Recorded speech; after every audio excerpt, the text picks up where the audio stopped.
Hi guys, we all love Starcraft II co-op because there are a lot of commanders, prestiges, enemy compositions, a lot of playstyles and commander synergies, also a lot of mutators to explore and enjoy.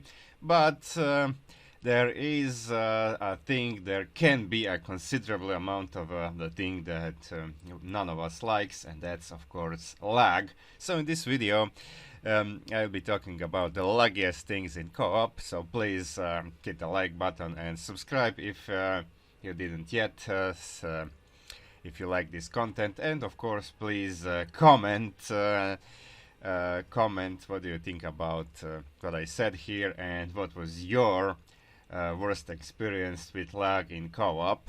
So let's go.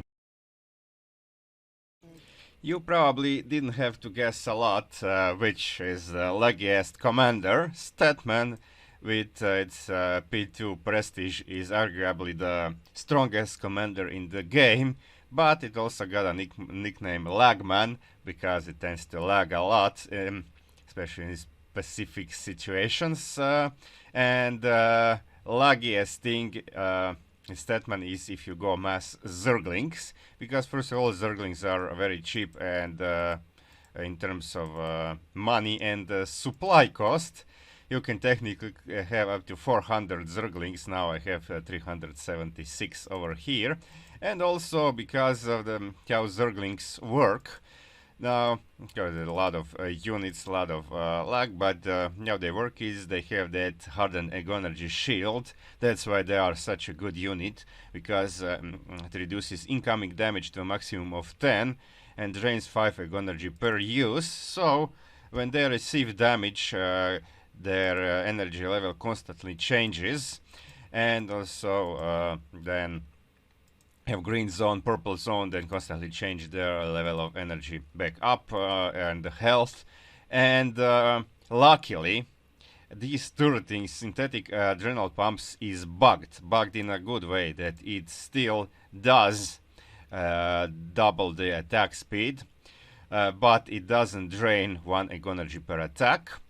Because if it would, look at this, Zerglings now have a 0.35 attack speed. That's almost 3 attacks per second. So imagine if that speed energy would, when so many Zerglings energy would constantly change with each attack. That would be horrible. I think it would be totally unplayable if this wasn't bugged. Okay, so yeah, Statman, the champion of lag. The laggiest unit in Starcraft II co-op is Zeratul's Avatar of Essence.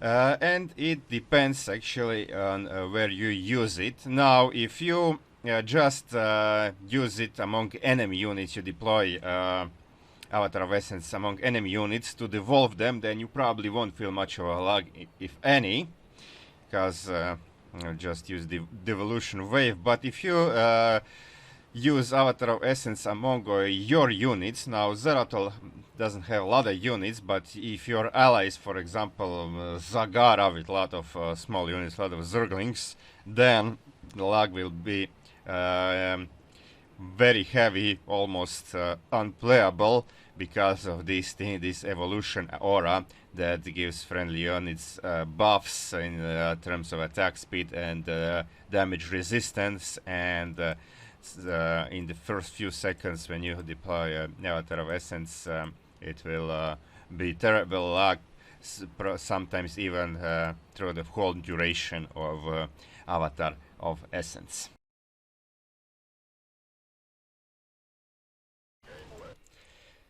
Now, I've experienced a lot of lag on Oblivion Express because on that map there can be like double trains with a lot of escort units, and also the bases are pretty widespread. There's a lot of structures, a lot of units on that map, but the map that lag can definitely be the worst is Dead of Night, and that's because there are a lot of stuff, a lot of small units spawning during nighttime. But when, especially if you have some mutators added, like for example barrier, but when the lag is worst on this map is if you wall off. Now you can do this. You have eminent domain mutator, and I think, well, I know that we had this mutator once, but I'm not sure if it was actually several times that we had eminent domain mutator present in the weekly mutations on this map. So if you have eminent domain, you can go like Raynor.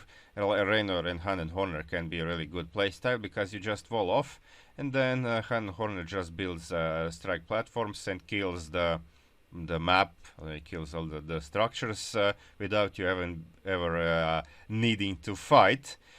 And how you do this is by, okay, I'm gonna speed this up. Drop some marines. Okay, I used the fast build command here to build these things faster. But now you fire on these buildings, and you must not kill them, because if you kill your own structures, Amon won't capture them, and also you must not let the night come when the enemies will actually attack. This you must do it before the night, because if structures would block the Amon's units the path to your base, then they also won't be captured. So the trick is you attack them until they burn, and then you let them, you see this one is now burning, and then you let them burn down, and then they will be captured. Of course, you don't want to do this with production structure, because if they get captured, then Amon will actually produce units out of them and rally them into your base. And of course, you can do it just with Terran structures. So inch bases are the cheapest, the fastest build, and the best for this. Okay, so you can see now these things will become Amons, and when night comes, nothing will actually come in, except if you have like spotters and hunterlings, then they could pose some problems, but no air units the first night, so enemies attack wave unloads here, and so enemies, so they cannot get in. The only problem is at the end of second night, second attack will come probably from the north and unload in your base. So that's what you have to tend to. But the thing is, towards the end of the night, lag becomes so bad, because you are killing nothing.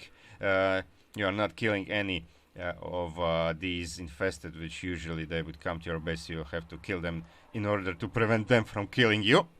But now new units spawn constantly, so there can be thousands of units out on the map towards the end of the night, and none of them die. So there can be really terrible, actually unplayable lag. So when that wave comes toward the end of the second night and loads in your base, you can just I recommend not to get Hyperion out and try to catch them, because you probably won't even be able to control Hyperion. So let them unload here and just spawn Hyperion here and let it do its thing. By then you should also have wall over here, and of course not Hyperion too close to the wall, so Hyperion doesn't destroy it, and yeah, Hyperion can actually then solo without you controlling it, because it probably won't be able to do anything. Ally should be, if he can kill all the structures before the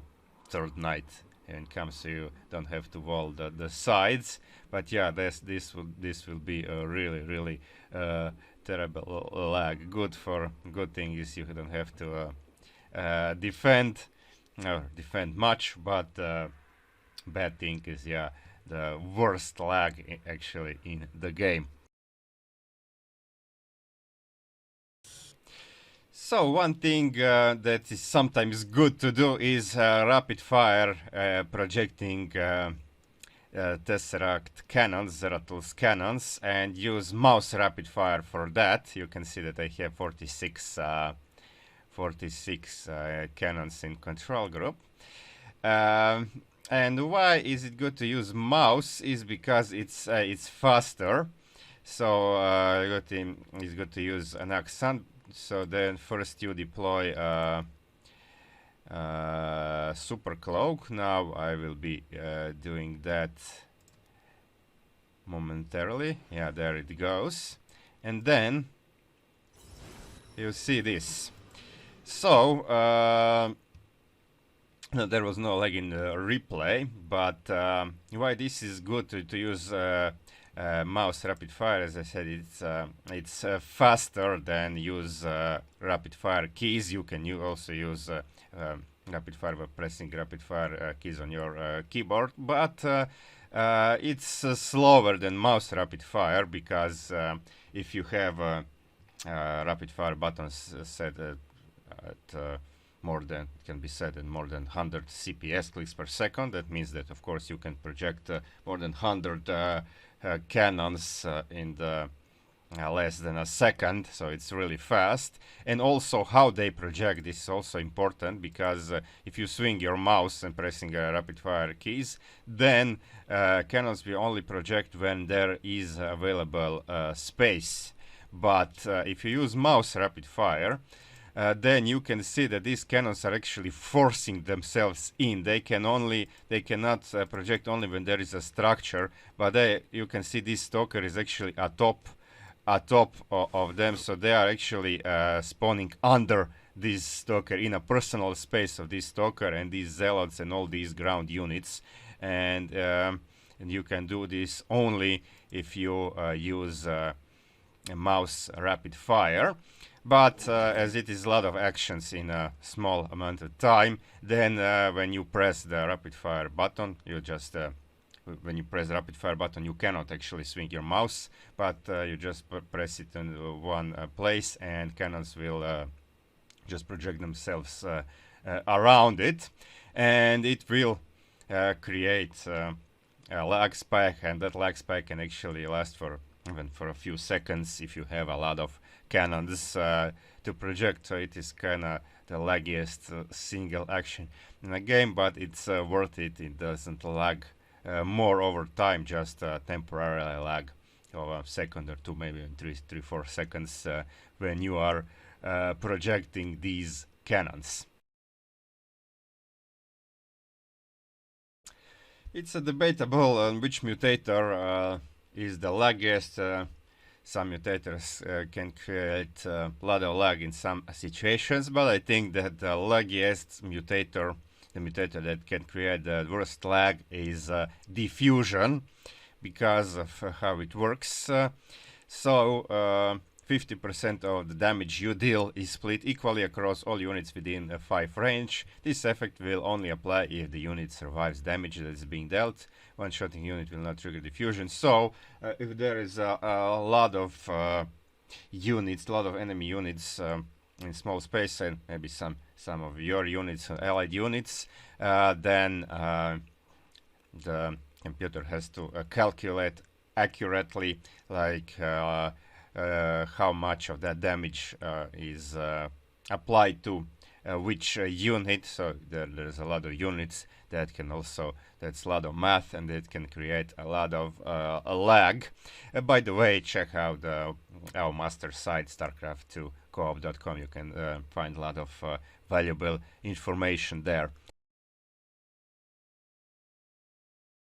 Some other things that I would like to mention are Artanis' Guardian Shell can create lag, especially when paired with commanders that had a lot of units like Zagara or okay, Stukov's units infested don't get Guardian Shell, but Statman, okay, I already talked about Statman, or the commanders that have units that produce a lot of free units like Swarm Hosts and Broodlords.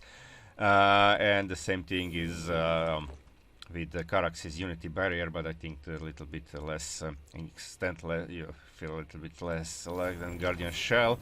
Might not be, though. Then, of course, Stukov. Stukov is probably second laggiest commander, because Lord of the Horde, you can have a lot of units, and if paired with ally that also had a lot of units like Zagara, then it can be also a pretty bad lag. Mutators, I would mention There's for most barrier mutator, because also can be applied a lot of units if enemy is like Zerg has a lot of units, and probably some other mutators like mutators that produce a lot of units like alien incubation, but and some combination of mutators like barrier plus just die, especially if it's on the dead of night, and a lot of units and such things. Okay, that would be it. So I repeat, please like and subscribe if you didn't do it yet, and of course please comment. I want to hear your opinion about opinion about this. Sorry. So please leave a comment there, and thank you for watching. Watch my other videos too. Bye bye.